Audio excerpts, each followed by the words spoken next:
کہ اس نشست کی رونق قبلہ و کعبہ الشیخ محمد حسین نجفی کے بعد ان کی بیماری کی وجہ سے الحمدللہ یہ محفل ختم نہیں ہوگی اور یہ محافل ہمیشہ ہمیشہ چلتی اور بڑھتی رہیں گی، اور یہ کاروان علم و عمل ہر نئے دن ترقی کی منازل طے کرتا ہوا،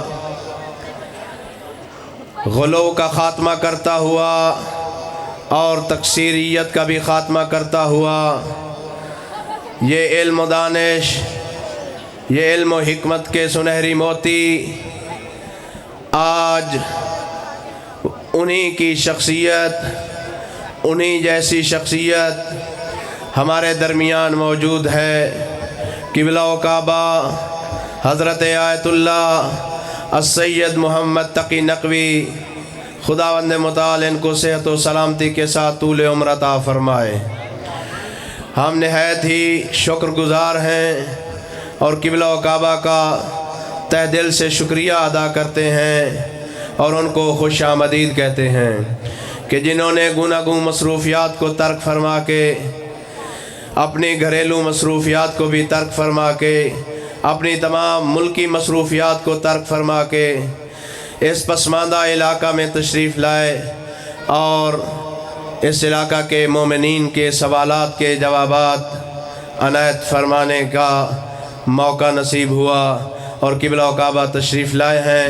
قوم کے سوالات ہوں گے، قبلہ و کعبہ کے جوابات ہوں گے کہ اس محفل سے پہلے ہم قبلہ و کعبہ الشیخ محمد حسین نجفی کی صحت و سلامتی کے لیے دعا گو ہیں، اور تمام مومنین کرام ان کی صحت و سلامتی کے لیے دعا فرمائیں۔ میں بلا تاخیر اب دعوت دیتا ہوں، ملتمس ہوں قبلہ و کعبہ حجت الاسلام المسلمین حضرت آیت اللہ السید محمد تقی نقوی تشریف لائیں اور قوم کے سوالات کے جواب دیں۔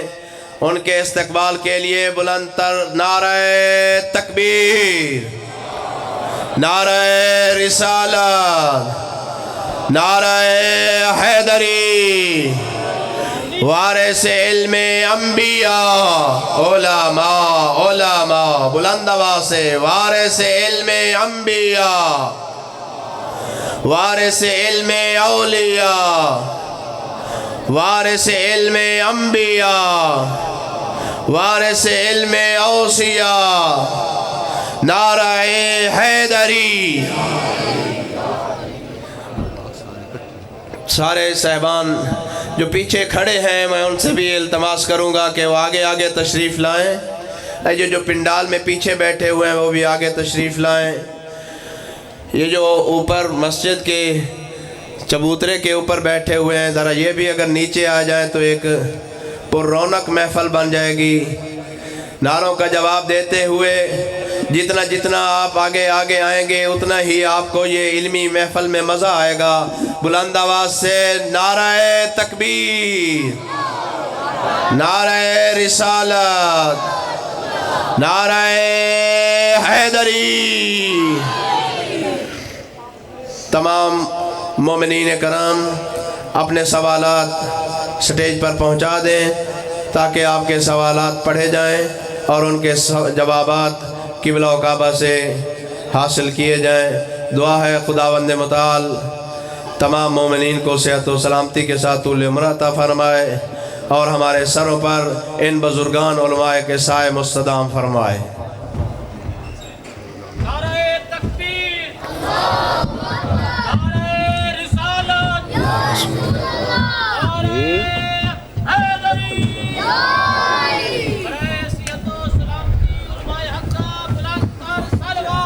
اللہم صلی علی محمد وآلہ۔ حاجی عمار حسین صاحب جہاں بھی تشریف رکھتے ہیں سٹیج پر تشریف لائیں۔ بانی محفل مذاکرہ، کتنے سالوں سے محفل مذاکرہ کی یہ کاوش فرما رہے ہیں، یقیناً اس کا ثواب ان کے مرحومین کو خداوند متعال عطا فرمائے گا۔ قبلہ کعبہ تشریف لے آ چکے ہیں ان کی صحت و سلامتی کے لیے، اور قبلہ کعبہ آیت اللہ الشیخ محمد حسین نجفی کی صحت و سلامتی کے لیے بلند تر صلوات۔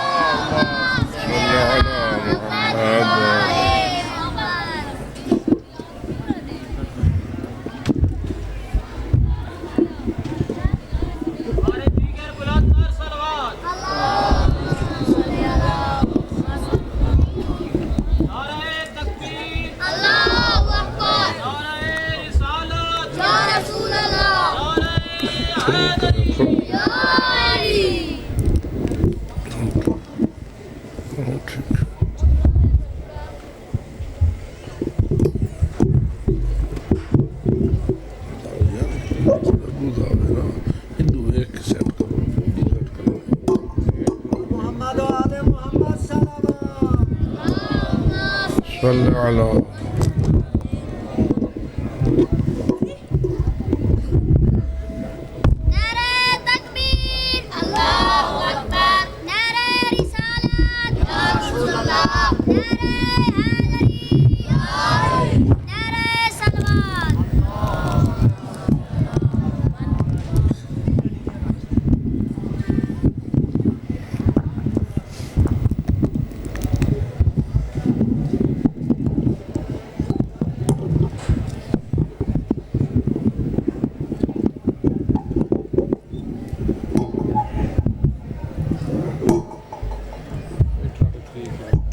تاجیل ظہور امام زمانہ بلند تر صلوات۔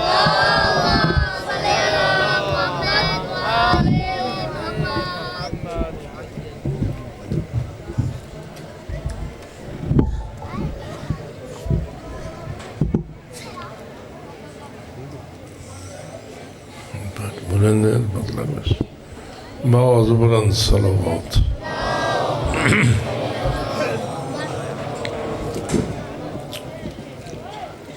بار دیگر بآواز بلند صلوات۔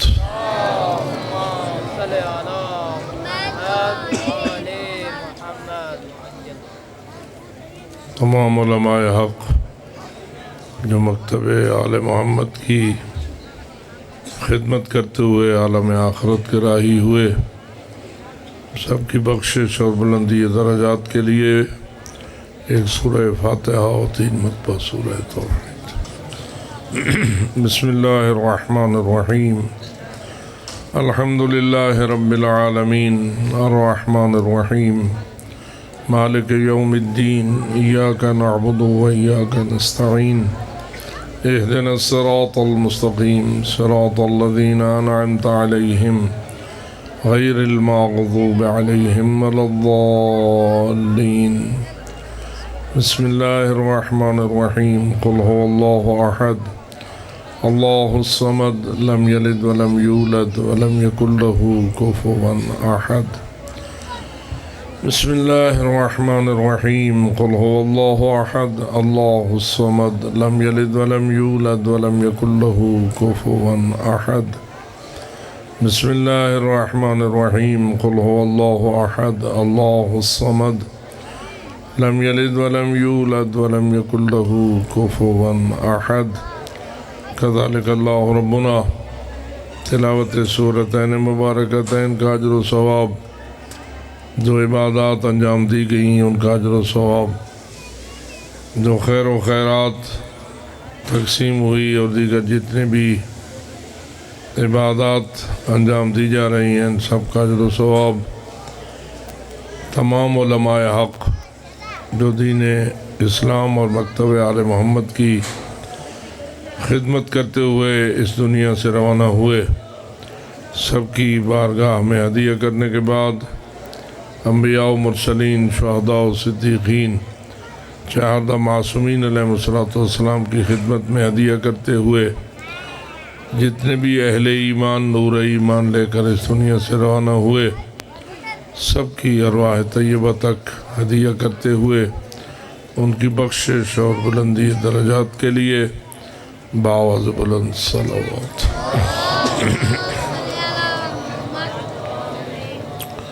سب حضرات مل کر دعا کریں جتنے بھی اہل ایمان مریض ہیں، بیمار ہیں، رب العزت سب کو شفاء کامل سے سرفراز فرمائے۔ بالخصوص ہمارے بزرگوار حضرت علامہ الشیخ محمد حسین نجفی مدظ اللہ العالی جو کافی علیل ہیں، آپ سب مل کر دعا کریں رب العزت انہیں شفاء کامل و عاجل سے سرفراز فرمائے اور ان خدمات کو انجام دینے کی ان کو دوبارہ توفیق کامل نصیب فرمائے۔ ان دعاؤں کی قبولیت کے لیے، ہر مریض کی شفا یابی کے لیے، ہر حاجت مند کی حاجت روائی کے لیے اور ہر صاحب مشکل کی مشکل کشائی کے لیے، دنیا اور آخرت کی ہر مشکل کی حلالی کے لیے بآواز بلند صلوات۔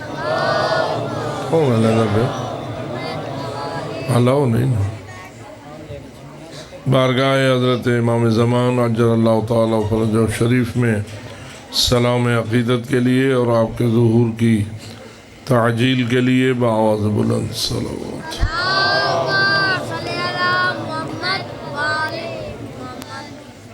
اس وضاحت کے ساتھ کہ بار بار جو اعلان ہوا ہے اس میں آپ کی توجہ اس طرف مبذول کرانا ہے کہ آپ کے سوالات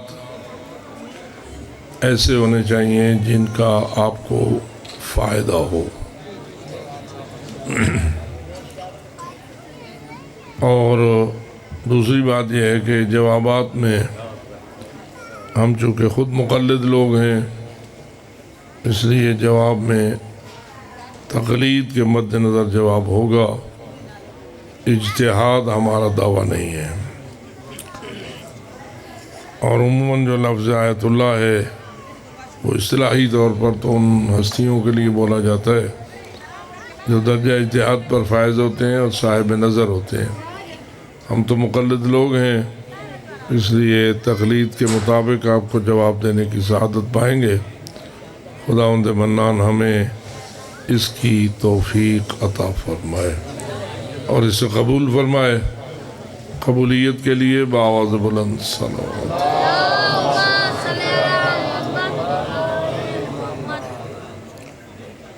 بسم اللہ، آپ بتائیں جناب۔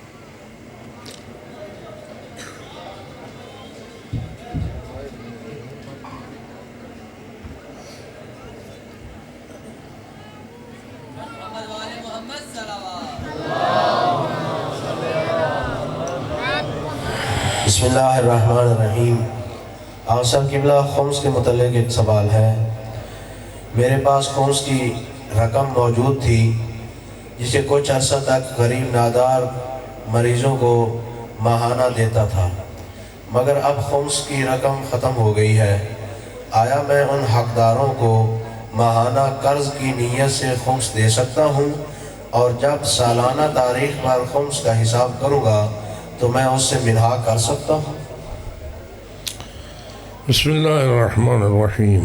الحمدللہ رب العالمین، والصلاة والسلام علی اشرف الانبیاء والمرسلین وعلی آلہ الطیبین الطاہرین الذین ذہب اللہ عنہم الرجس وطہرہم تطہیرا۔ آواز بلند صلوات۔ آج یہ ہے کہ خمس کے متعلق آپ نے سوال سماعت فرمایا۔ واضح ہے کہ اس خمس کی رقم سے مراد یا سہم امام ہے جو امام علیہ السلام کا حق ہے عجل اللہ تعالیٰ فرجہ شریف، یا سہم سادات ہے۔ اس لیے کہ خمس دو حصوں پہ تقسیم ہوتا ہے۔ ایک حصہ مال امام ہوتا ہے جو حضرت امام زمان عجل اللہ تعالیٰ فرجہ شریف کا حق ہے، اور اس پر جو اختیار ہے وہ مجتہد جامع الشرائط اور فقیہ اعظم کا ہوتا ہے۔ اور جو سام سعادات ہے اس کے متعلق دو قول ہیں ہمارے مراجع کے درمیان۔ ایک قول یہ ہے کہ آپ کو سام سعادات بھی اپنے مجتہد اعظم کے فرمان کے مطابق ان کے اذن سے خرچ کرنا چاہیے یا ان تک پہنچا دینا چاہیے۔ دوسرا قول جو عام طور پر آیت اللہ سیستانی اور ان کے ہم نظر علماء بزرگان کا ہے وہ یہ ہے کہ آپ خود بھی سام سادات کو مستحقین تک پہنچانے کا حق رکھتے ہیں اور آپ کو اختیار حاصل ہے۔ بغیر مجتہد اعظم کے اذن کے آپ خود بھی تقسیم کر سکتے ہیں، لیکن یہ مد نظر رہے کہ شرائط جو ہیں وہ پورے ہوں، استحقاق بھی ہو اور دیگر بھی تمام معاملات آپ کے سامنے روشن ہوں۔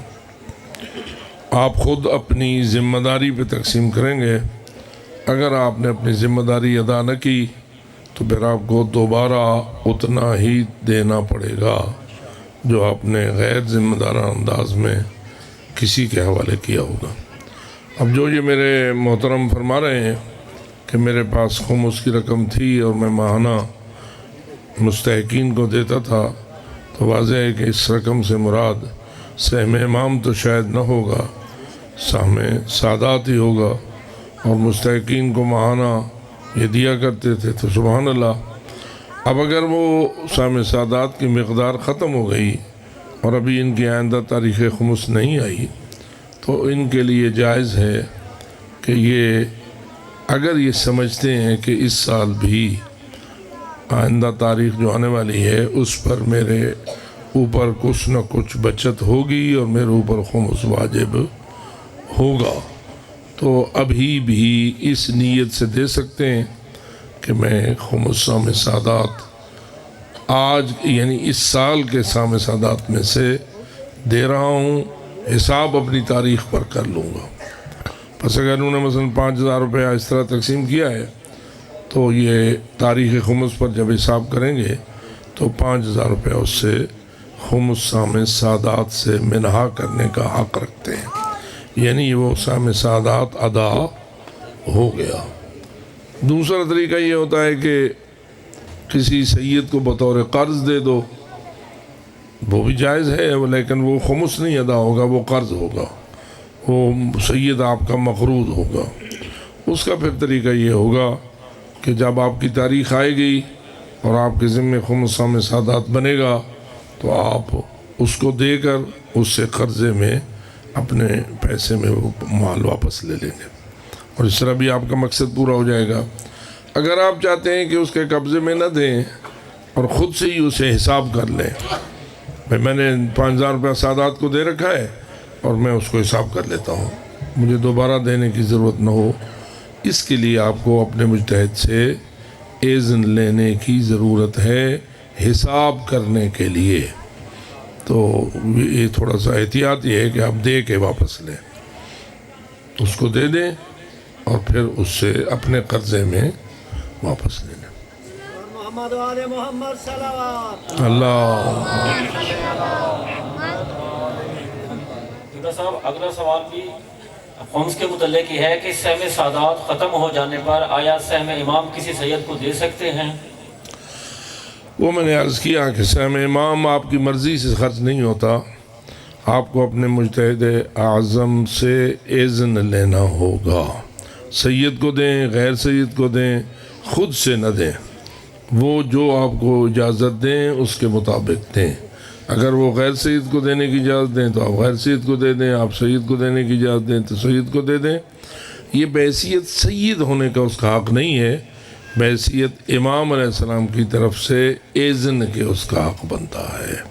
تو اس لیے سہم امام کو ذرا اپنے مجتہد کے یا اس کے وکیل کے اذن سے خرچ کرنے کی عادت ڈالیں۔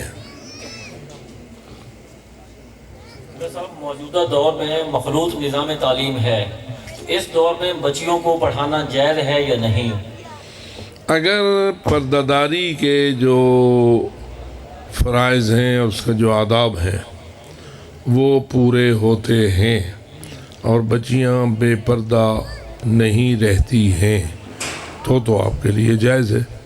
لیکن اگر خدا نخواستہ ماحول ایسا ہے کہ آپ کی بیٹیاں بے پردہ ہو جاتی ہیں، پردے کے شرائط کی پرواہ نہیں کرتی ہیں، تو پھر آپ کو پردے کی پابندی ہی کرانا چاہیے۔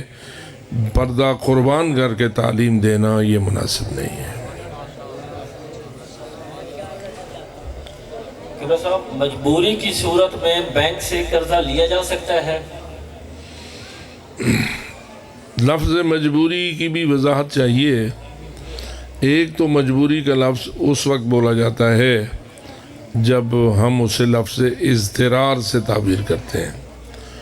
اضطرار جس کو قرآن مجید نے کہا ہے کہ فمن اضطر غیر باغ ولا عاد فلا اثم علیہ، یعنی آپ کے لیے گوشت حرام کا بھی اضطرار کی حالت میں حلال ہو جاتا ہے، مردار کا گوشت بھی آپ کے لیے حلال ہو جاتا ہے، باقی نجس جانوروں کا گوشت بھی آپ کے لیے حلال ہو جاتا ہے جب آپ حالت اضطرار میں ہوں، یعنی آپ پر موت آنے والی ہو، اگر آپ وہ گوشت نہ کھائیں تو ہم مر جائیں گے، تو اس صورت میں تو ہم آپ کو مضطر قرار دے سکتے ہیں اور وہ حرام حلال ہو جائے گا اتنا جتنا آپ کی زندگی بچانے کے لیے ضروری ہے۔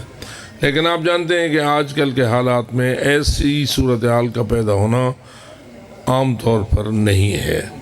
کسی کے لیے خاص ترین حالات میں کوئی ایسی صورت پیدا ہو جائے تو وہ ایک امکانی بات ہے، لیکن عام طور پر ایسی صورتحال نہیں ہوتی ہے۔ تو آپ لفظ مجبوری کسے بولتے ہیں؟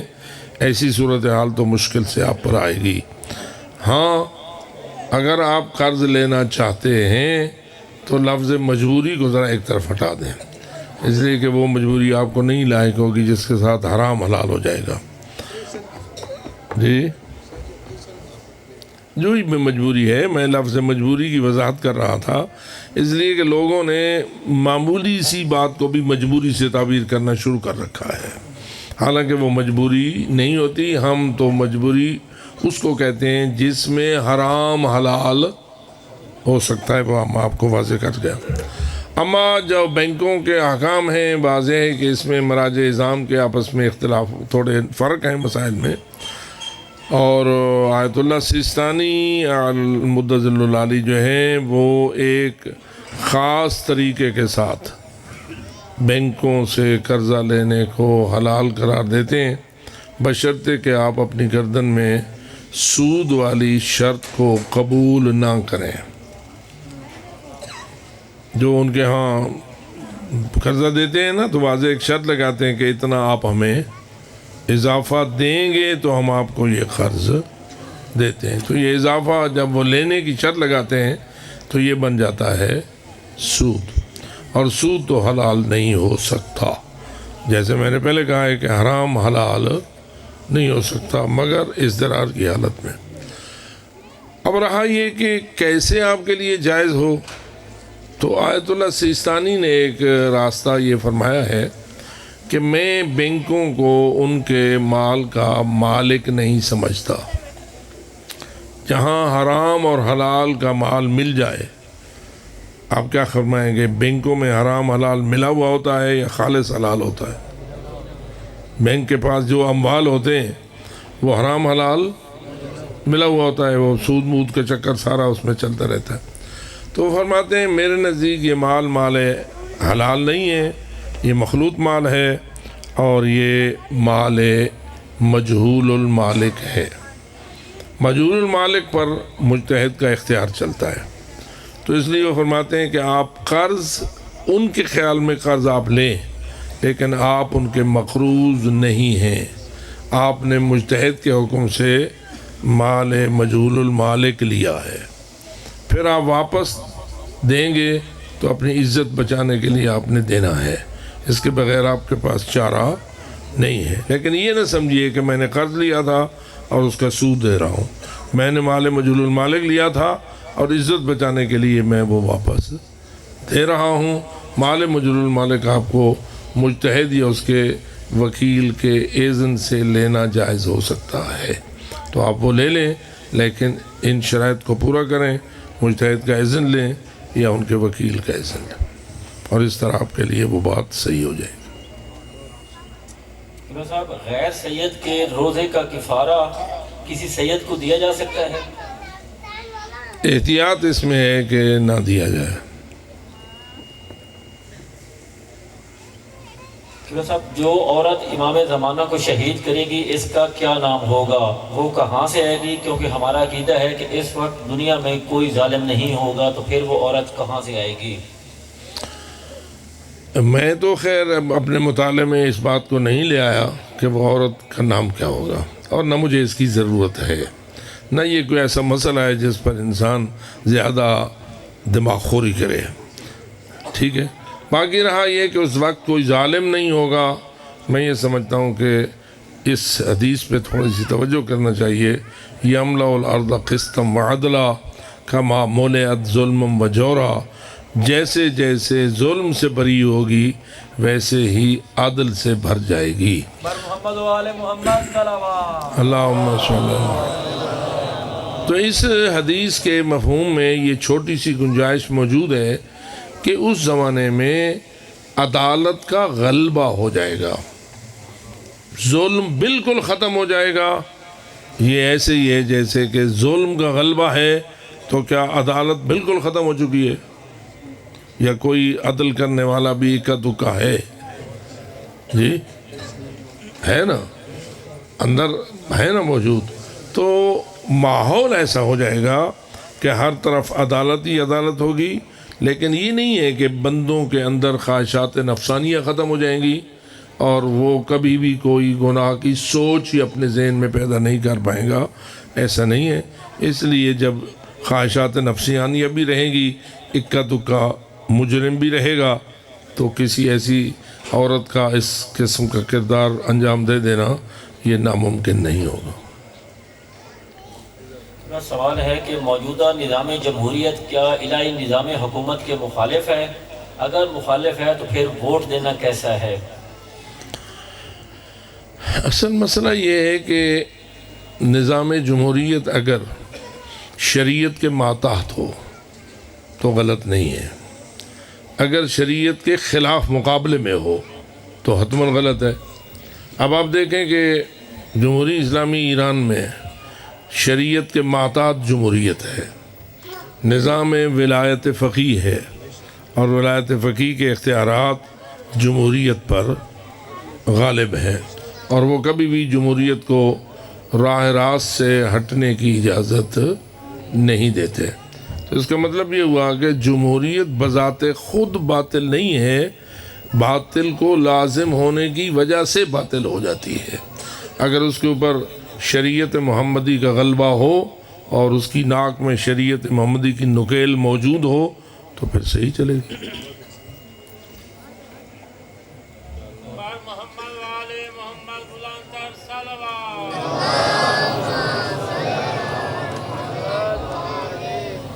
قبلہ اگلا سوال یہ ہے، موبائل فون میں جو قرآن مجید ڈاؤن لوڈ ہوتا ہے کیا اس کو تلاوت کرتے وقت باوضو ہونا ضروری ہے؟ تلاوت کرتے وقت تو باوضو ہونا عام قرآن مجید کا بھی ضروری نہیں ہے۔ قرآن مجید بھی آپ کے ہاتھ میں ہو تو آپ کے لیے بے وضو پڑھنا جائز ہے، ہاتھ لگانا آیات کو ناجائز ہے۔ کلمات قرآنی کو بے وضو ہاتھ لگانا یا مس کرنا یہ جائز نہیں ہے، البتہ ثواب زیادہ اس صورت میں ہوتا ہے جب آپ باوضو تلاوت کرتے ہیں۔ تو جب قرآن مجید اصلی قرآن مجید کو رکھ کے سامنے بے وضو بھی قرآن کی تلاوت ہو سکتی ہے، اگرچہ کہ اس کا ثواب کم ہوتا ہے، تو موبائل کو بھی سامنے رکھ کے تلاوت ہو سکتی ہے۔ مس کرنے میں احتیاط کرنا چاہیے، یعنی جو سکرین پر آیات ابھرتی ہیں ان کو آپ کہہ رہے ہیں نا بے وضو مس کرنا، اس میں احتیاط کرنا چاہیے۔ بر محمد و آل محمد صلوات۔ قبلہ ایک مومنہ عورت سے سوال آیا ہے، وہ لکھتی ہے کہ ایک مومنہ مائی جو کہ 6-7 سال سے ایک ایسے شخص کے نکاح میں ہے جو کہ ذہنی طور پر بھولا بالا ہے اور جسمانی طور پر بھی بیوی کے حقوق ادا کرنے کے قابل نہ ہے، کیا اس عورت کے لیے شریعت کا کیا حکم ہے؟ کیونکہ گھر والے دونوں مریض ہیں، طلاق دینے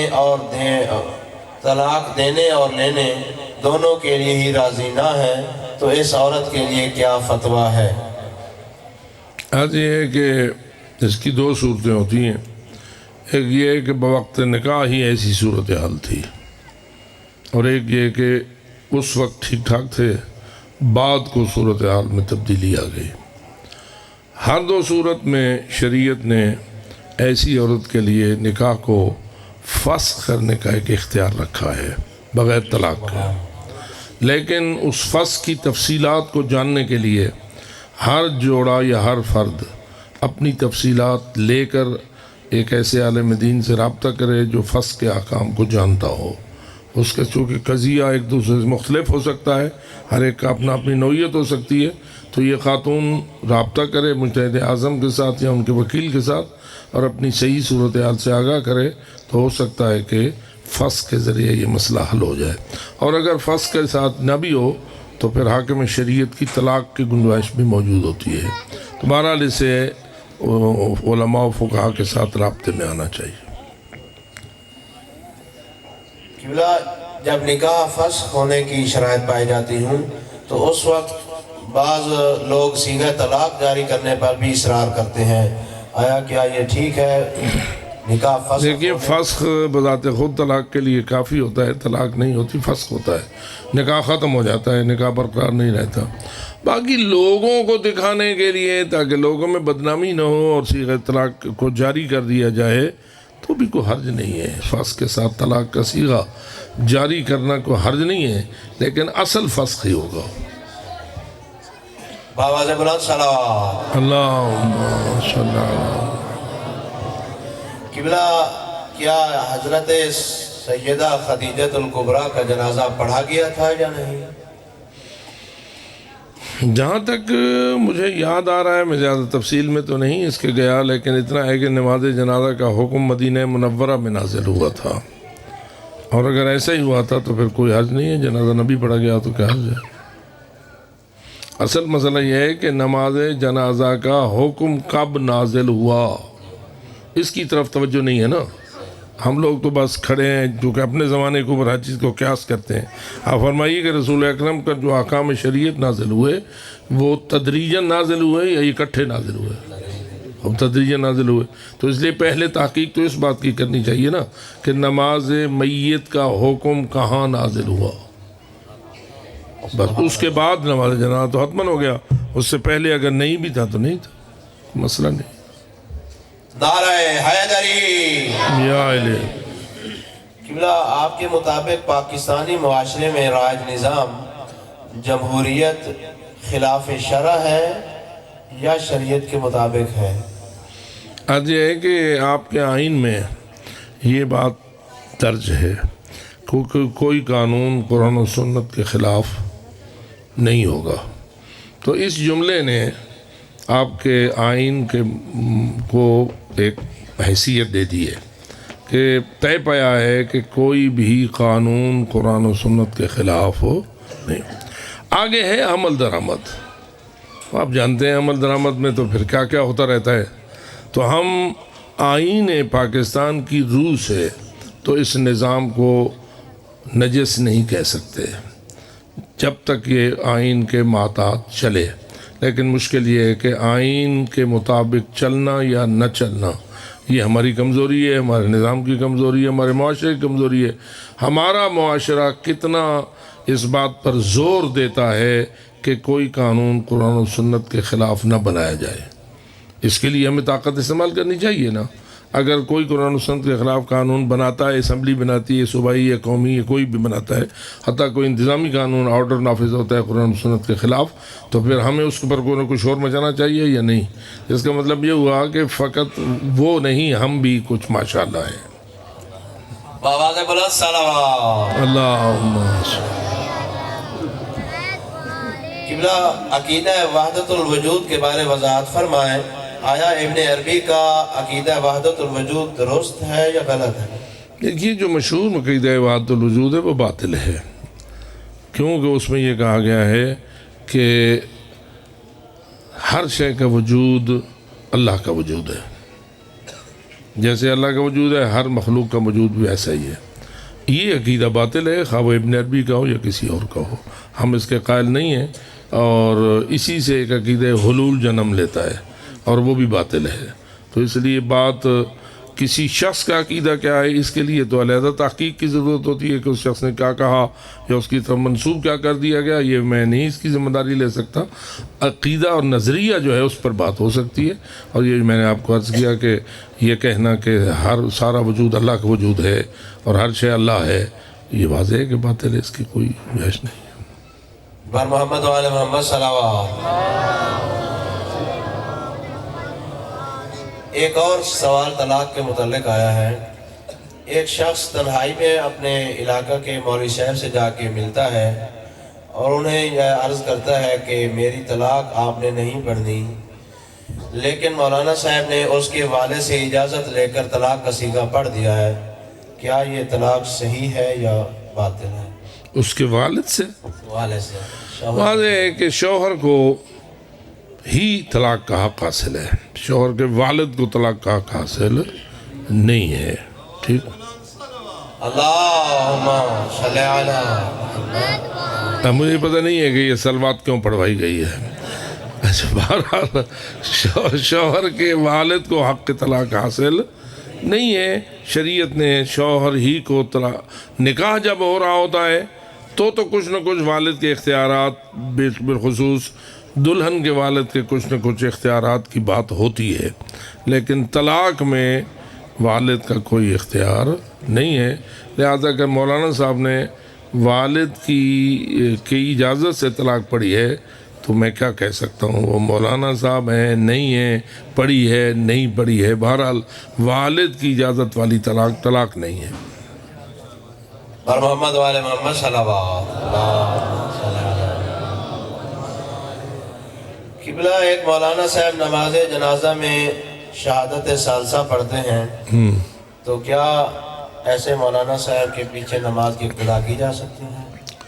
اگر اس کے مجتہد اس کی شہادت کی اجازت دیتے ہیں تو نماز پڑھی جا سکتی ہے، البتہ ان کو اپنی مرضی پہ عمل نہیں کرنا چاہیے۔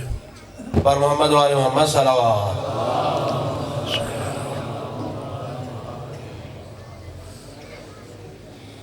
اگلا سوال ہے، قبلہ میں نے ایک شخص کے ساتھ کمیٹی میں شمولیت کی، اس کو 20,000 روپے دیا، ایسے ٹوٹل 100 لوگوں نے 20,000 روپے دیے۔ اس شخص نے ہر ماہ 3 motor cycle China motor cycle دینے ہوتے ہیں۔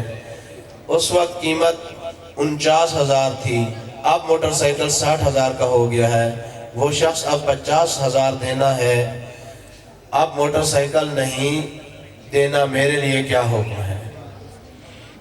واضح ہے کہ یہ کمیٹی نہیں ہے جس کو آپ کمیٹی کہتے ہیں۔ کمیٹی کا تو فارمولہ یہ ہوتا ہے کہ کمیٹی ایک دوسرے کو قرضہ دینے کا فارمولہ ہے۔ 10 یا 20 آدمی اکٹھے ہوتے ہیں اور ایک مہینے مثلاً وہ 10,000 روپیہ دیتے ہیں، اور جتنا جمع ہوتا ہے وہ ایک شخص کو اکٹھا کر کے سب کی طرف سے قرضے کے طور پر دے دیا جاتا ہے، ٹھیک ہے، اور پھر اس شخص نے 10,000 روپیہ ماہانہ واپس کرنا ہوتا ہے، اور ان میں سے ایک شخص کو وہ واپس کر دیا جاتا ہے، اور اس طرح بالآخر کمیٹی جب آخر کو پہنچتی ہے تو قرضہ بھی سارا ادا ہو چکا ہوتا ہے، اور اس میں کوئی حرج نہیں ہے۔ ایک دوسرے کو قرضہ دیتے ہوئے تعاون کرنا یہ کوئی شرعاً ناجائز نہیں ہے، لیکن اس کمیٹیوں کے اندر یہ جو نئی طرحیں نکال لی گئی ہیں اور نئی تجویزیں بنا لی گئی ہیں، یہ ان لوگوں کی اپنی ذمہ داری ہے کہ اس کے مطابق اس کے لیے شریعت کے سوالات کریں، اور اس کے لیے جو لوگ ممبر بنتے ہیں وہ نہ پوچھیں، وہ شخص پوچھے جو مرکز ہے، جس کو آپ مرکزی حیثیت دیتے ہیں۔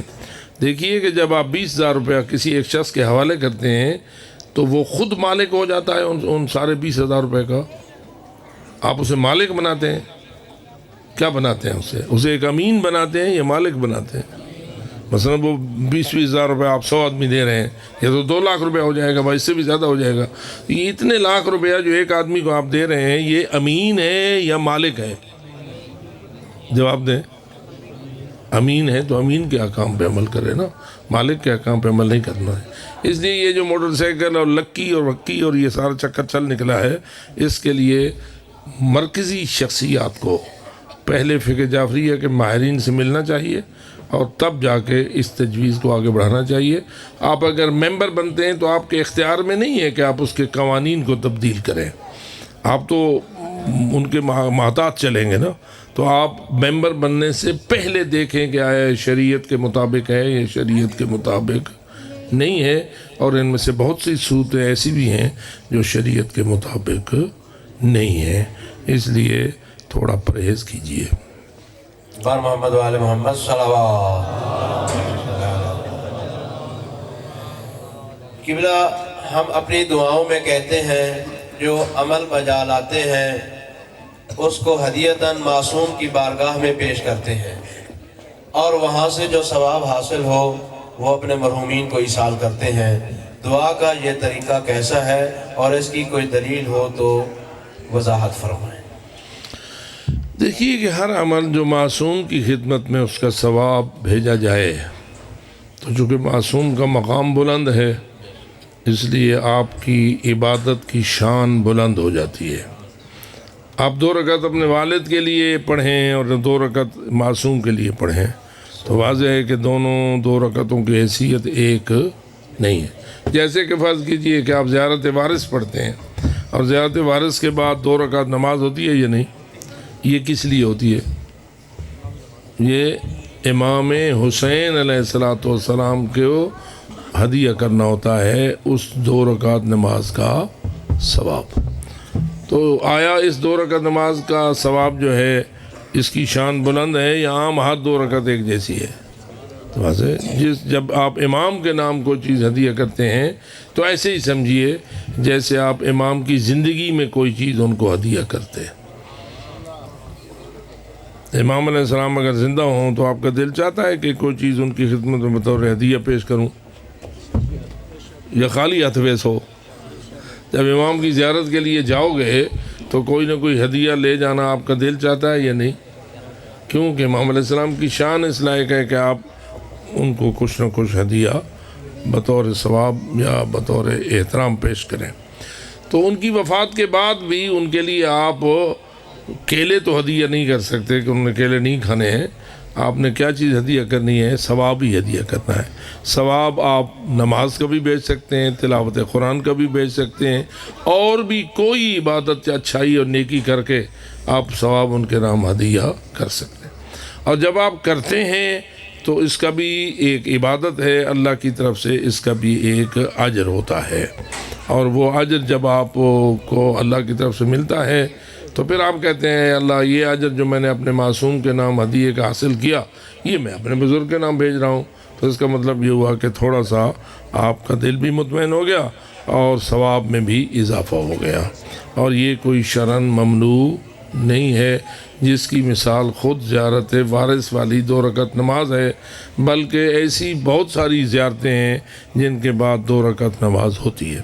جب آپ زیارات مقامات مقدسہ پر جاتے ہیں وہاں کیا کرتے ہیں؟ جب آپ کسی بھی معصوم کے مزار پر زیارت کے لیے جاتے ہیں تو وہاں 2 رکعت نماز پڑھتے ہیں؟ وہ کیا ہوتی ہے؟ وہ بھی تو معصوم کے نام پر ہوتی ہے۔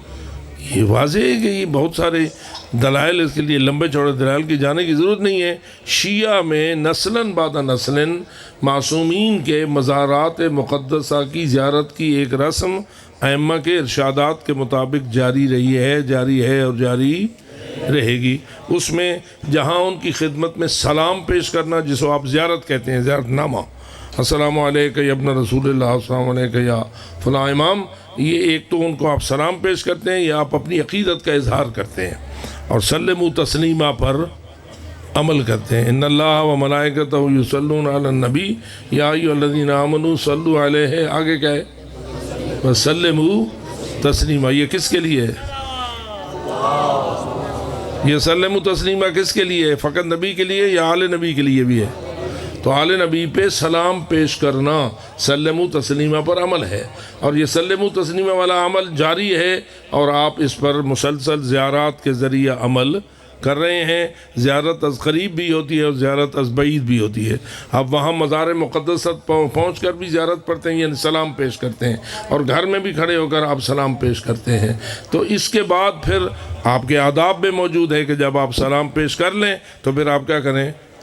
نماز پڑھیں، اور اس نماز کا ثواب اس بزرگ کے نام یا اس معصوم کے نام ہدیہ کریں۔ آپ امام ذاتگان کے لیے بھی جاتے ہیں، معصوم قوم جاتے ہیں، اور دیگر ایسے معصوم ہستیوں کی اولاد کر جاتے ہیں۔ یہ ہمارا شیعہ کا ایک وتیرہ ہے اور شیعہ کے تشیع کی ایک علامت ہے۔ اس میں تھوڑا سا ان سودی خیالات سے اپنے آپ کو پاک کیجیے۔ یہ سودی خیالات ہیں جی، یہ ہے وہ ہے فلاں، ایسا نہیں ہے۔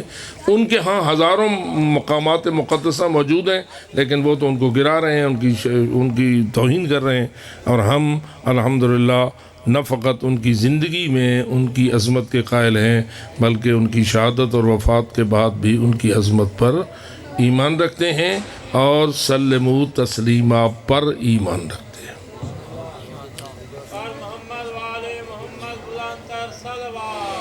اللہم صلی علی محمد وعلی محمد۔ قبلہ، کیا مجتہد کے انتقال کے بعد زندہ مجتہد کی تقلید کرنا ضروری ہے؟ اگر آپ دیکھیے، دو طریقے ہیں۔ ایک زندہ مجتہد کی تقلید کی طرف عدول کرنا، یعنی میت کی تقلید کو چھوڑ کر زندوں میں سے جو سب سے بڑا عالم ہے اس کی تقلید کی طرف آ جانا، اور ایک ہے کہ مرحوم کی تقلید پر باقی رہنا۔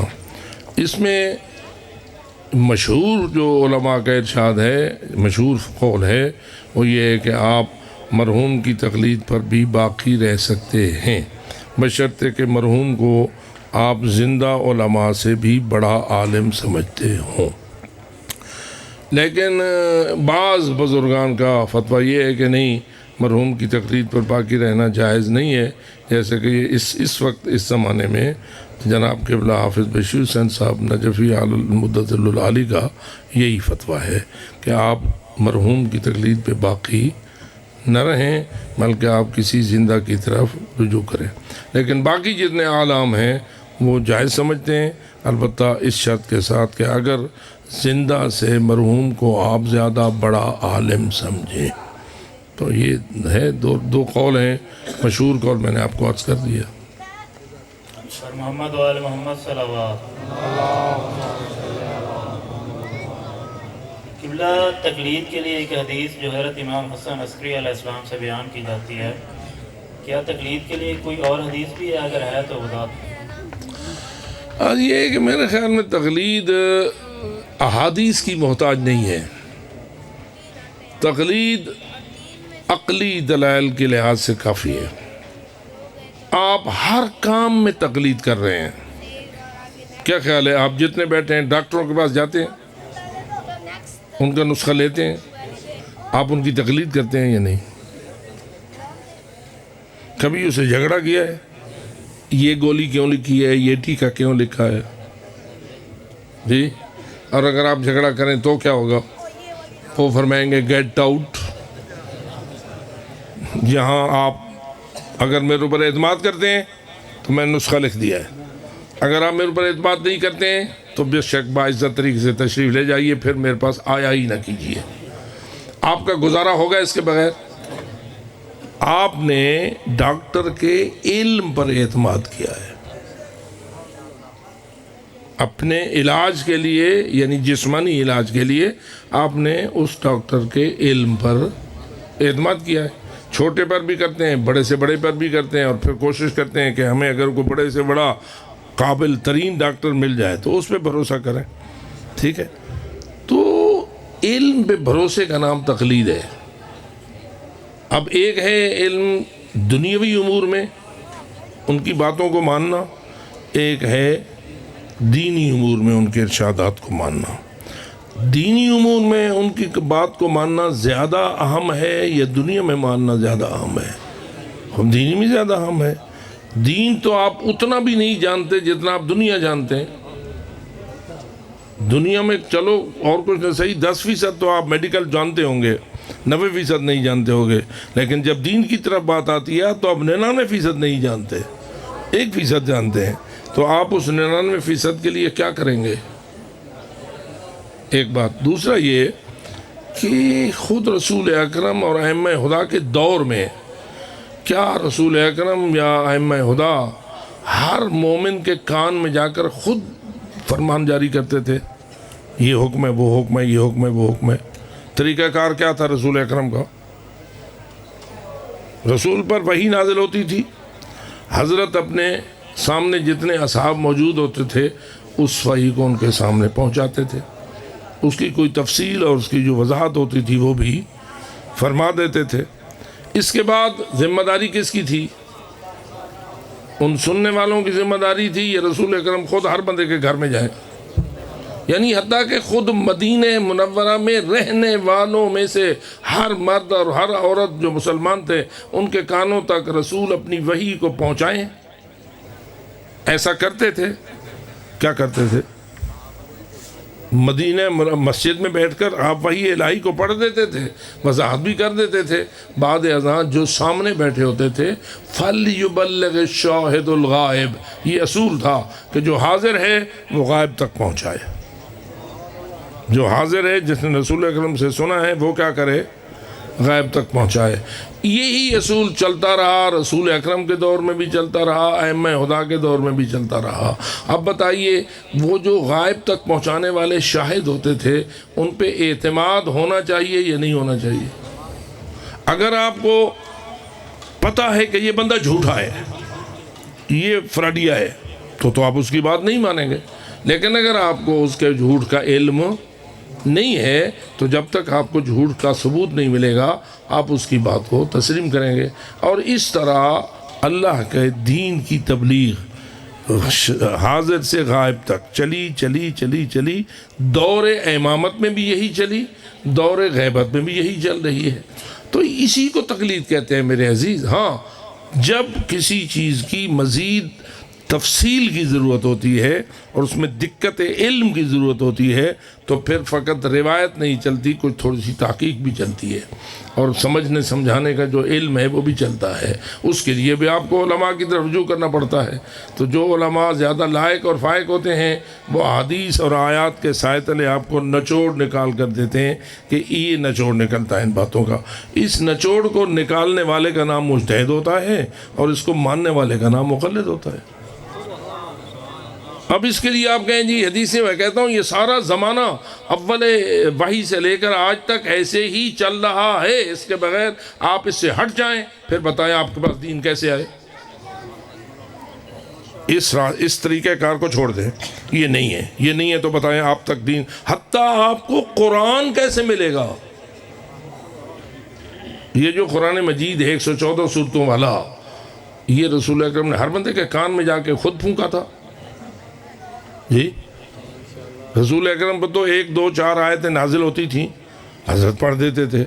جب پڑھ دیتے تھے تو لکھنے والے لکھ بھی لیتے تھے، یاد کرنے والے یاد بھی کر لیتے تھے، اور پھر کیا کرتے تھے وہ آگے جا کے پڑھتے تھے، دوسروں کو سناتے تھے. حتیٰ کہ شاید آپ کے علم میں ہو کہ جب رسول اکرم نے ہجرت فرمائی تھی، ہجرت سے پہلے مدینے کے بہت سارے لوگ مسلمان ہو چکے تھے، کلمہ پڑھ چکے تھے.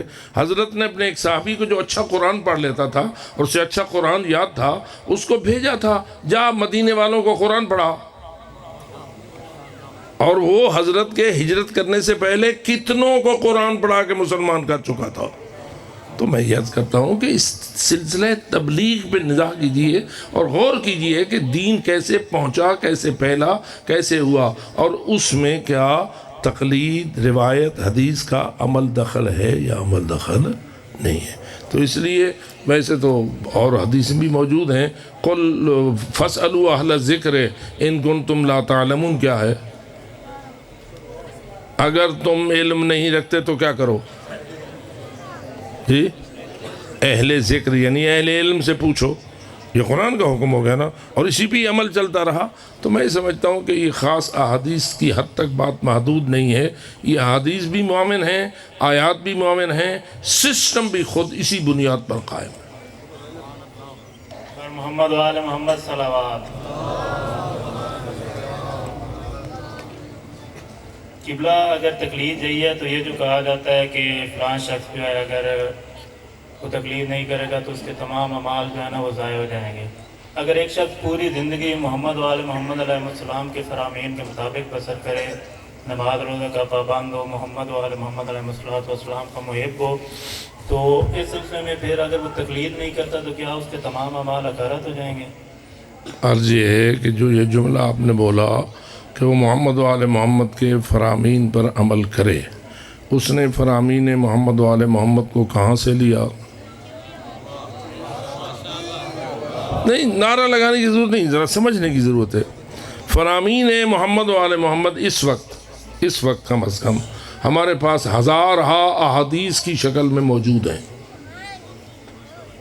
کتب اربع بھری ہوئی ہیں، کافی بھری ہوئی ہے، ملا یازر بھری ہوئی ہے، الاستبصار بھری ہوئی ہے، تہذیب الاحکام بھری ہوئی ہے، ٹھیک ہے؟ تو یہ ہزارہا حدیثیں کیا اسے پڑھ لی؟ بھائی ہم جو طالب علم لوگ ہیں جن کی زندگی کا اوڑھنا بچھونا ہی احادیث کو پڑھنا ہے، ہم بھی دعویٰ نہیں کر سکتے۔ آپ سارے ماشاءاللہ دیندار لوگ بیٹھے ہیں، نمازی لوگ بیٹھے ہیں، کتنی حدیثیں آپ نے پڑھ لی؟ نماز پڑھتے ہو، نماز کی کتنی حدیثیں آپ نے پڑھ لی؟ روزہ رکھتے ہو، روزے کے ساتھ متعلق ائمہ کے کتنے فرامین آپ نے پڑھ لیے؟ اب کیا کرتے ہیں آپ کہتے ہیں بھئی ہمیں تو ساری حدیثیں کو مطالعہ کرنے کی ضرورت نہیں ہے، ہمیں نچوڑ بتاؤ۔ یہ بندے نچوڑ کے لیے بیٹھے ہیں جن کو آپ مجتہد کہتے ہیں۔ جیسے علم MBBS کا کورس بہت سارے لوگ پڑھتے ہیں، اوبر والے سارے کورس پڑھتے ہیں، پھر وہ کیا کرتے ہیں؟ خود تو مثلا MBBS کے لیے کتنے سال لگانے پڑتے ہیں؟ MBBS کی ڈگری لینے کے لیے کتنے سال لگانے پڑتے ہیں؟ پہلے تو FSC کرو، 12 سال تو اس پہ لگ گئے، پھر 5 سال MBBS کرو، کتنے سال لگ گئے؟ 17 سال کے بعد تو اسے فقط MBBS کی ڈگری ملی۔ وہ اپنے 17 سالہ محنت کا نچوڑ اس کرسی پہ بیٹھ کر آپ کو دے رہا ہے جس میں اس نے آپ کے لیے نسخہ لکھا ہے۔ ایسا ہے یا نہیں؟ تو پھر اس کا مطلب یہ ہوا آپ بھی کم از کم 17 سال تو دین کا نچوڑ نکالنے کے لیے لگائیں۔ نماز پڑھیں، لیکن نماز کے بارے میں 17 سالہ محنت تو تمہاری ہو نماز کے احادیث پر، تب جا کے نچوڑ نکلے گا نا۔ مذاق تو نہیں ہے کہ تم پڑھ لو نماز ابا جی کی سکھائی ہوئی اور سمجھ لو کہ میں نے سارا کچھ پڑھ لیا ہے۔ تمہارے ابا جی نے اگر غلط نماز سیکھی تھی پھر کیا کرو گے؟ ابا جی کی بھی پوسٹ پر کسی ایسے ماہر عالم دین کی مہر ہونی چاہیے جس نے احادیث و آیات کا مطالعہ گہری نظر سے، یعنی اس کے پاس بھی اور کچھ نہیں صحیح تو MBBS در دین کی ڈگری تو ہو۔ تو اس لیے میرے محترم دوستوں، لوگوں کے یہ جو شکوک و شبہات ہیں ان کو ایک طرف رکھو اور کوشش کرو کہ جن بزرگان کا تم پہ احسان ہے جو اپنی زندگیوں کو وقف کرتے ہیں، آپ کے لیے دین کا نسخہ نکال کے لاتے ہیں۔ یعنی اگر آپ وسائل الشیعہ اٹھائیں، کئی جلدیں نماز پر ہیں حدیثوں کی، ہزارہا احادیث فقط نماز کے بارے میں ہیں، ٹھیک ہے؟ اور یہ جو تزویل المسائل ہے اس میں تو چند ورقیں ہیں نماز کے باب میں، ٹھیک ہے؟ تو انہوں نے گویا ان ہزار حدیثوں اور ہزارہا آیات اور علماء کی تحقیقات کا خلاصہ نکال کر آپ کو چند اس میں صفوں میں بیان کر دیا ہے۔ اب آپ اعتماد سے کہہ سکتے ہیں کہ یہ بندہ بزرگ نیک ہے، صالح ہے، دیندار ہے، امانت دار ہے، محنت کرنے والا ہے، 60 سال اس نے محنت کی ہے اور یہ صفحہ مجھے دیا ہے۔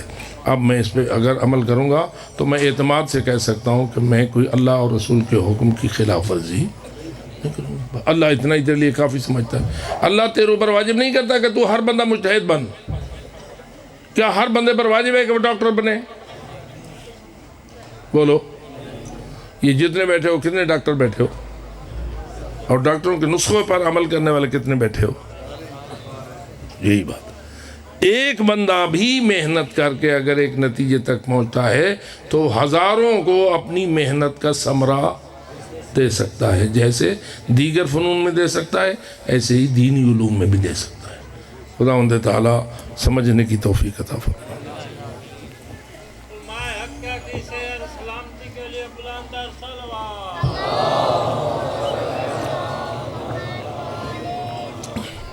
قبلہ امام بخاری نے 7 لاکھ احادیث میں سے 7,000 تقریباً احادیث کو بخاری میں لکھا.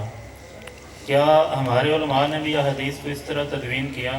یقیناً. اگر نہیں کیا تو کیا وجہ ہے؟ کیونکہ آج کل نہیں، یہ تو آپ، میں عرض کرتا ہوں، یہ تو اگر آپ کو سوال تو یوں کرنا چاہیے تھا کہ وہ جو 70,000 حدیثوں میں 7 لاکھ حدیثوں میں سے انہوں نے 7,000 چنی، وہ باقی کدھر گئیں؟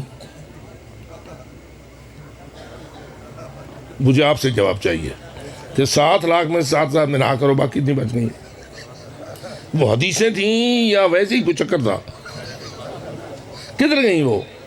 اس کا مطلب یہ ہوا کہ ان لوگوں نے امام بخاری کے انتخاب پہ اعتماد کیا. اتنے بڑے ڈھیر میں سے انہوں نے امام بخاری نے جس کو چنا اس پہ بھروسہ کیا، جبکہ امام بخاری صاحب قبلہ کے پاس تو فقط وہی احادیث پہنچیں جو بذریعہ اصحاب میں نقل ہوئیں.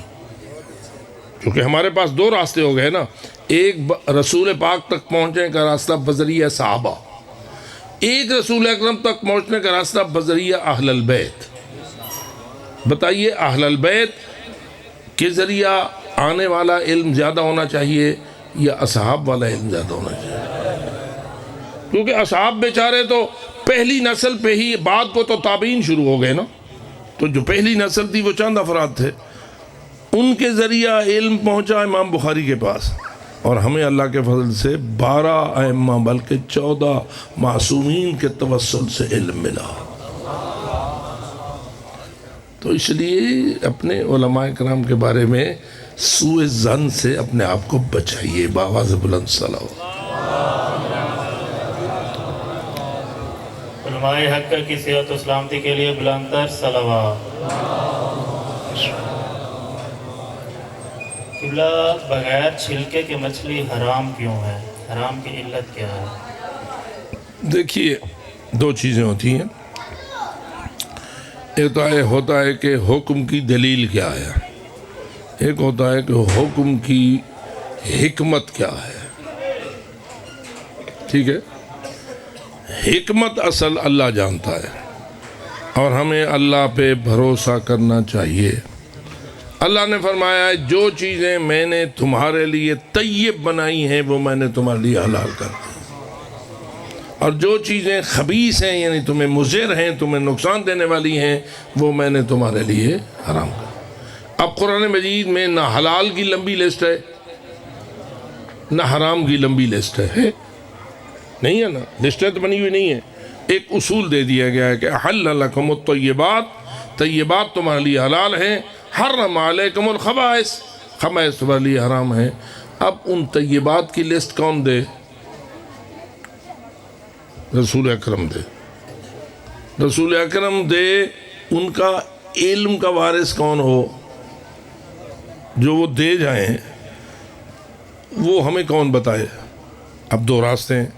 ایک رسول نے جو کچھ بتایا وہ بذریعہ اصحاب آپ تک آیا، ایک جو رسول نے آپ کو بتایا وہ بذریعہ اہل البیت آپ تک آیا.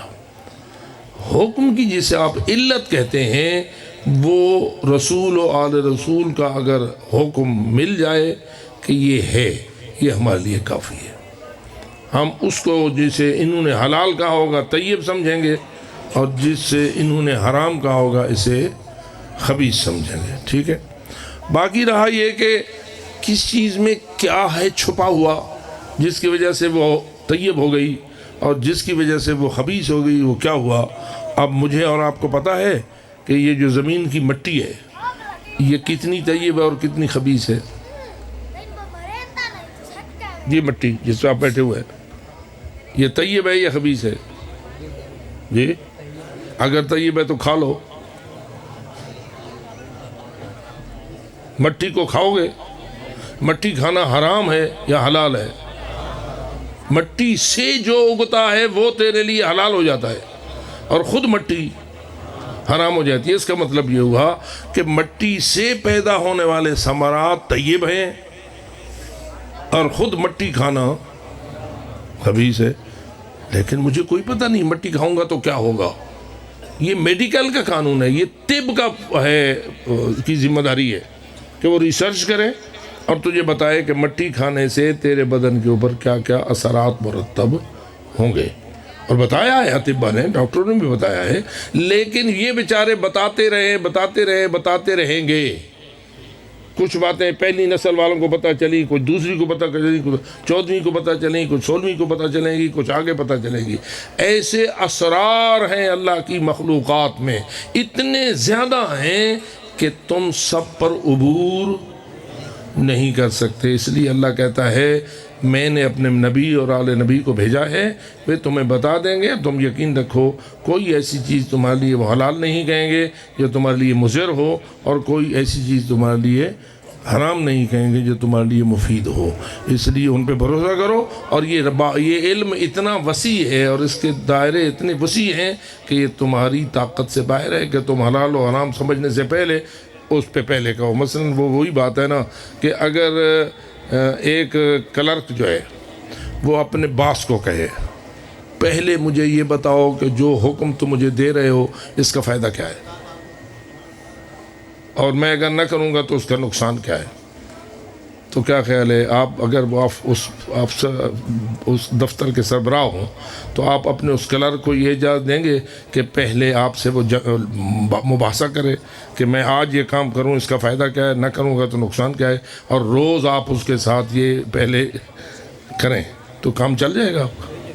بھئی آپ کہیں گے آرڈر از آرڈر، تو میرا کلرک ہے میں تیرا باس ہوں، حکم پر عمل کرو۔ سمجھنے سمجھانے کی بات اگر تیری ہوگی تو میں سمجھا دوں گا، نہیں بھی ہوگی تو تیرا کام ماننا ہے، تیرا کام مجھے چیلنج کرنا نہیں ہے۔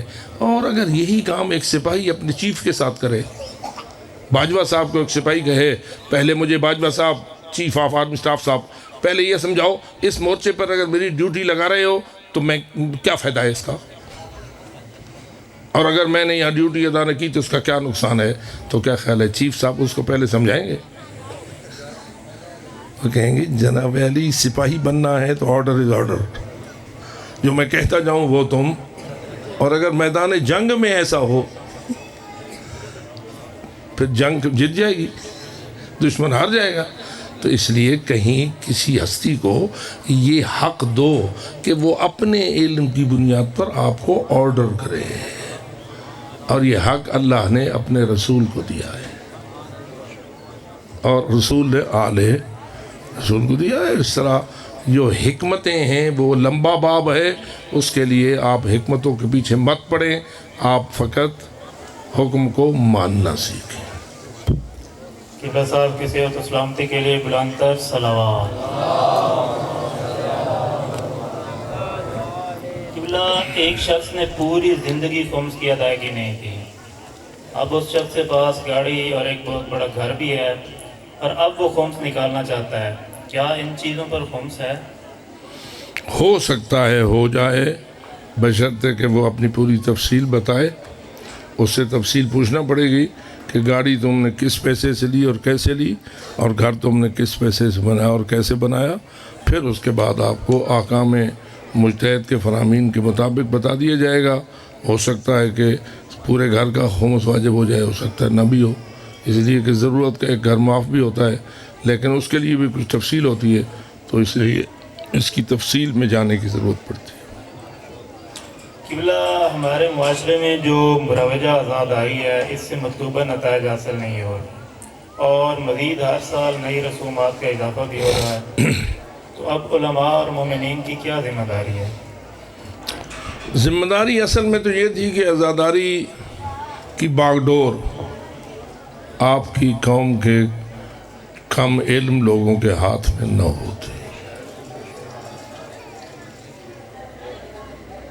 لیکن اس مجبوری کا کیا علاج ہے؟ پر محمد وآل محمد صلوات۔ قبلہ جس مدرسے کا پرنسپل اسکول ٹیچر ہو اور مدرسے کے طالب علم بھی اسکول میں پڑھتے ہوں، تو آیت اللہ سستانی صاحب کے فتویٰ کے مطابق اس مدرسہ میں مال امام دینا جائز ہے یا نہیں؟ میرے خیال میں فقط اتنی بات سے تو نہیں معاملہ حل ہوتا کہ کہ وہ ٹیچر ہے اور اس کے طلبہ بھی پڑھتے ہیں، اصل تو یہ دیکھنا پڑتا ہے کہ وہ دین پڑھاتا ہے اور وہ دین پڑھتے ہیں یا نہیں۔ دنیاوی تعلیم کے ساتھ ساتھ وہ دینی تعلیم بھی دیتے اور دینی تعلیم لیتے ہیں یا نہیں، اور اگر ایسا ہے کہ وہ دین کی تعلیم بھی دیتے ہیں ایک وقت تک اور تعلیم لینے والے بھی لیتے ہیں، اور آغا سیستانی نے ان کو سہم امام کا اجازہ بھی دے رکھا ہے، تو پھر واضح ہے جائز۔ اور محمد و آل محمد صلوات۔ قبلہ پکی قبر اور کچی قبر کے بارے میں کیا حکم ہے؟ نیز قبروں پہ موم بتی، اگربتی اور پھول نچھاور کرنا کیسا ہے؟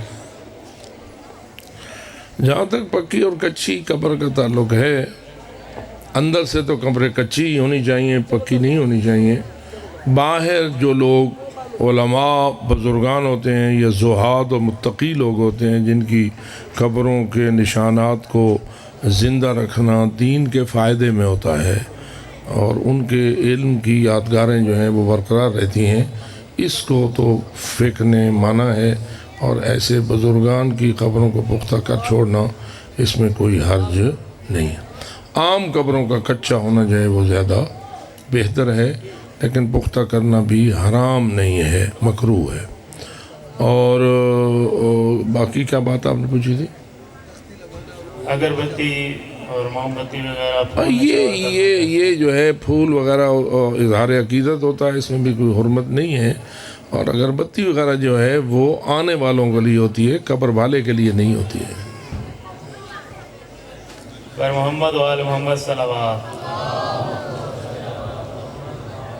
جیسے کہ چراغ بھی ایسا ہی ہوتا ہے، قبر پہ جو چراغ لگایا جاتا ہے وہ آنے والے جو رات کو اگر آئیں قبرستان میں تو ان کے لیے راستہ روشن ہوتا آپ کے لیے، آپ اگر میت کے لیے سمجھیں تو قصور ہمارا ہے۔ قبلہ جب میت تیار ہو جاتی ہے جی، اس کو گھر لے جانے سے پہلے 3 بار میت کو رکھتے ہیں اور پھر اٹھاتے ہیں، یہ ٹھیک ہے یا نہیں؟ نہیں، اس کا کوئی حکم نہیں ہے۔ 3 بار کا حکم جو ہے وہ لحد کے کنارے ہے، قبر میں اتارنے کے لیے ہے، نہ ہر جگہ۔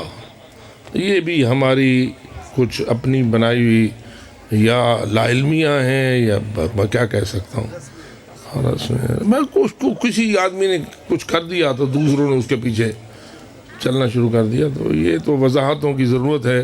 یعنی جوں علم فقہ زیادہ وسیع ہوتا جائے گا تو یہ کمزوریاں ختم ہوتی جائیں گی۔ بر محمد و آل محمد صلوات۔ قبلہ اگر کسی شخص کو رستے میں پیسے ملیں تو اس شخص کے لیے کیا حکم ہے؟ پہلا حکم تو یہ ہے کہ نہ اٹھائے، اپنی گردن میں بوجھ نہ ڈالے، جو اٹھائے گا اس کی گردن میں بوجھ آئے گا، لیکن ہوئے اگر ہوں مثلا 5000 کا نوٹ۔ میں آپ کو ایک اپنا لطیفہ سنا دیتا ہوں اس کے جواب میں۔ ایک دن میں اپنے ساتھیوں سمیت ایک ہوٹل میں کھانا کھانے کے بعد باہر نکلے، ٹرک جیسے ہوتے ہیں ہوٹلوں کو کنارے کھڑے ہوئے تھے، ہم نکلے تو میں نے آگے میں جا رہا تھا، پیچھے میرے چند ساتھی آ رہے تھے، تو میں نے دیکھا کہ ایک 1000 روپے کا نوٹ جو ہے وہ زمین پہ پڑا ہے۔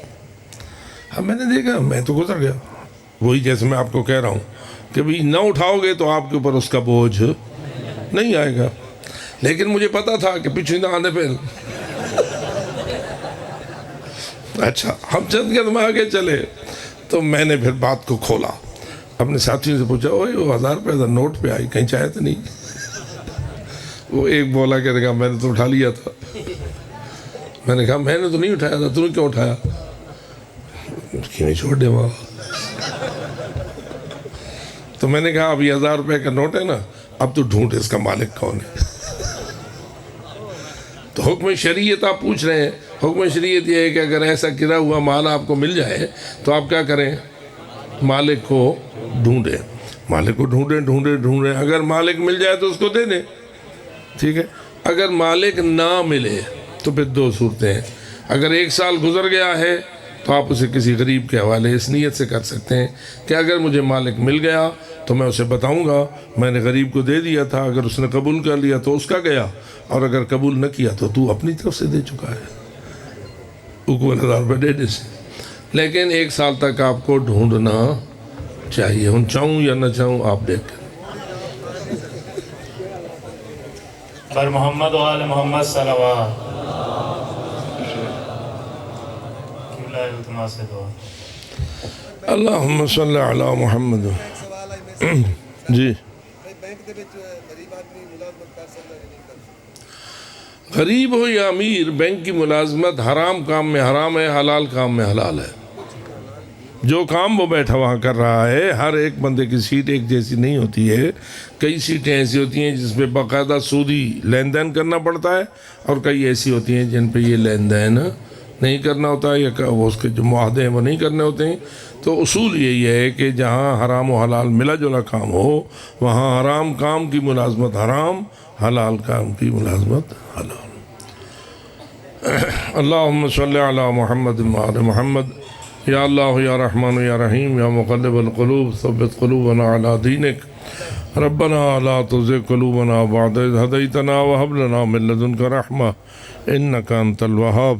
ربنا آتنا فی الدنیا حسنۃ وفی الآخرۃ حسنۃ وقنا عذاب النار۔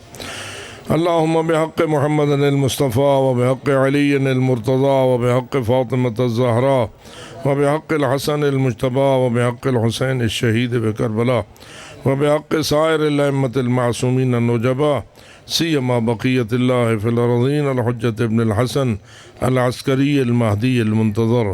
اللہم صلی علیہم وعجل فرجہم وسہل مخرجہم۔ خداوندہ ان معصوم ہستیوں کا صدقہ ہماری ان عبادات کو اپنی بارگاہ میں قبول و منظور فرما، اس محفل کو بھی شرف قبولیت عطا فرما۔ جو کجم و سخن ادا ہوئے خداوندہ ان میں جو صحیح ہے ان کو قبول فرما، جو غلط ہیں ان سے درگزر فرما۔ ہماری غلطیوں کو معاف فرما، ہماری غلطیوں کی اصلاح فرما، ہمارے دیگر تمام معاملات کو تو خود ہی اپنی مہربانی کے ساتھ بہتر فرما۔ خداوندہ جتنے مومنین حاضر ہیں ان کی حاضری کو عبادت قرار دے، اور جو کچھ ہم نے عرض کیا ہے اس کو سمجھنے اور اس پر عمل کرنے کی توفیق عطا فرما۔ خداوندہ جو دلوں میں حاجات جائزہ رکھتے ہیں ان کی حاجات کو پورا فرما، جو بے اولاد ہیں ان کو اولاد عطا فرما۔ اس رکے کے ذریعے آپ سے التماس سے دعا کی جا رہی ہے کہ مبشر حسن یا مبشر حسین، مبشر حسن حسین، مبشر حسین بے اولاد ہیں، آپ سے التجا ہے آپ دعا کریں خداوند منان ان کی گود کو اولاد نرینہ سے آباد فرمائے۔ ایک مومن کی آنکھ کا آپریشن ہے، آپ دعا فرمائیں خداوند منان اس کے آپریشن کو کامیاب فرمائے اور اس کی بینائی کو بحالی عطا فرمائے۔ خداوند منان ہماری تمام التجاؤں کو شرف قبولیت نصیب فرمائے۔ التجا کی جا رہی ہے جیسے پہلے بھی عرض کیا گیا، اس ہمارے مجلس مذاکرہ کے بانی اور رونق جناب حضرت آیت اللہ شیخ محمد حسین نجفی مدظل العالی علیل ہیں، خداوند تعالی ان کو شفاء کامل و عاجل سے سرفراز فرمائے اور ان محافل کو دوبارہ آباد کرنے کی انہیں توفیق کامل نصیب فرمائے۔